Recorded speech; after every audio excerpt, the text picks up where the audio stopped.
ভারতের মূল ভূখণ্ড থেকে উত্তর পূর্বাঞ্চল আলাদা করার প্রসঙ্গে যে কোনো ধরনের হুমকি বা বক্তব্য দিল্লি দীর্ঘদিন উপেক্ষা করবে না, এমন স্পষ্ট বার্তা দিয়েছে আসামের মুখ্যমন্ত্রী হেমন্ত বিশ্ব শর্মা। মঙ্গলবার সাংবাদিকদের সঙ্গে আলাপকালে তিনি বলেন, ভারতের নর্থ ইস্টকে বিচ্ছিন্ন করার চিন্তা অবাস্তব ও বিপজ্জনক কল্পনা মাত্র। হেমন্ত বিশ্ব শর্মা অভিযোগ করেন, গত 1 বছর ধরে বাংলাদেশ থেকে কিছু মহল ভারতের উত্তর পূর্বাঞ্চল দখল বা একীভূত করার আহ্বান জানিয়ে বক্তব্য দিয়ে আসছেন। তিনি বলেন, এ ধরনের বক্তব্য বাংলাদেশের এক ধরনের হীন মানসিকতার পরিচয় দেয়। তার ভাষ্য অনুযায়ী ভারত একটি বৃহৎ রাষ্ট্র, পারমাণবিক শক্তিধর ও বিশ্বের অন্যতম শীর্ষ অর্থনীতির দেশ, এবং এ ধরনের হুমকিকে হালকাভাবে নেওয়ার সুযোগ নেই।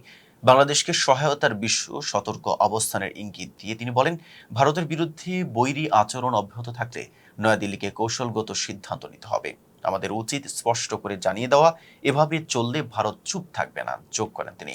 বাংলাদেশের জাতীয় নাগরিক পার্টির নেতা হাসনাত আব্দুল্লাহ সাম্প্রতিক মন্তব্যের পরপরই এই প্রতিক্রিয়া আসে।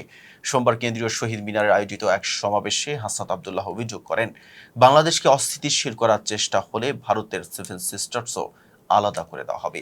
এর আগেও অন্তর্বর্তী সরকারের প্রধান উপদেষ্টা ডক্টর মোহাম্মদ ইউনূসের ভারতের উত্তর পূর্বাঞ্চলের ভৌগোলিক অবস্থান ও শিলিগুড়ি করিডোর প্রসঙ্গে মন্তব্য করে বিতর্কের জন্ম দেন। সেই প্রেক্ষাপটে হেমন্ত বিশ্ব শর্মা পাল্টা যুক্তি তুলে ধরে বলেছিলেন, শুধু ভারতের নয়, বাংলাদেশের ভেতরেও সমানভাবে ঝুঁকিপূর্ণ করিডোর রয়েছে, যা আঞ্চলিক স্থিতিশীলতার জন্য উদ্বেগজনক। এতক্ষণ সাথে ছিলাম মেহেদী হাসান। ফেজ বলে সাথে থাকার জন্য ধন্যবাদ।